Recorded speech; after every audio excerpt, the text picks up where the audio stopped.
we make our neighborhood better by working together with the community. I think it's teamwork. Teamwork. Habitat still builds and repairs homes, but in a bigger sense now. We're partnering our expertise with others to build great neighborhoods. Residents with a sense of well-being. Communities with places to study and play. Good jobs and access to services. Bottom line, an overall improvement in quality of life.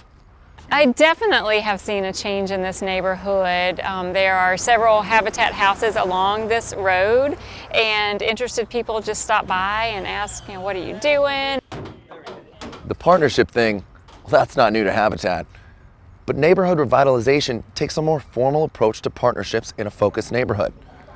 You'll see those results graphically in home quality, wealth creation, stability of homeowners and the community, attractiveness and safety too. It actually started organically. There were lots here. We began building here. Realized that there were a lot of needs that just new homes weren't addressing, so we started working on some critical home repair, and it formed itself into a neighborhood association. From my experience in doing this, I think the most important thing to know from another affiliate's standpoint, thinking about neighborhood revitalization program, is patience. This is, if you're really focusing on this from a neighborhood-centric approach, which you should be, that the residents are really driving the change in their neighborhood, you have to be prepared to do that on their time scale, their timeline. I would say that these kinds of collaborations are, without a doubt, sort of the next phase in the development of so many communities. For our particular collaboration, most every community has a Habitat and most communities have a hospice, and it's such a natural partnership because both, while we're working from different areas, we're both about instilling hope for the future. Habitat, we use that as a tool to connect with the community, let them be the partner, we join up with them because they know where the needs are better than we do.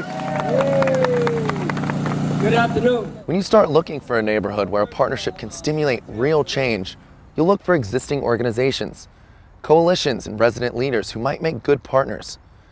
Ask yourself, do you need skills that aren't represented at your table? There are community organizations like the Junior League, for example, who engage in community activities to benefit less advantaged neighborhoods. And we begin to connect with those people and say, look what we're doing here in this neighborhood. How would you guys like to partner with us here? And we can bring together our skills, our resources. You can bring yours, different volunteers serving different functions. We can create critical mass and we can really collectively make an impact in this community. I think the best piece of advice is to truly take a step back and accept the fact that you are not necessarily going to lead this project, and it's not necessarily your idea that's going to be put in place, but it is a combined idea of the coalition. And for Habitat is such a strong organization in most communities and has been in charge, if you will, in many communities, and it requires a change. It requires a change in mindset. Are there neighborhood residents that could lead your coalition? Or might be that Habitat takes that role? Social services might be involved, job training organizations, and youth programs.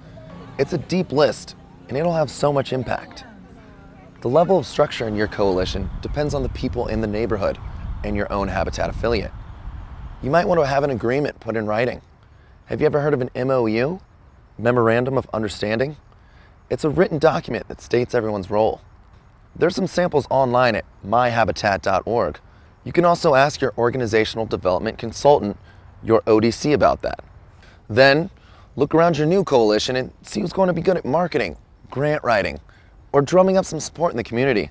A number of people on our staff have been through Leadership Winston-Salem, which is our community leadership program, and we had extensive staff development for our senior staff, and then really all through the ranks of Habitat, we wanted to be sure that everyone understood what neighborhood revitalization meant and understood how important it was to integrate it throughout the affiliate. It wasn't just a project or an initiative, it was a totally new integrated approach for us. The people in this video are just a few examples of affiliates taking this new approach. It's going to look different in every neighborhood because people are different. But there is one constant with neighborhood revitalization. The strength of Habitat is multiplied by our partnerships.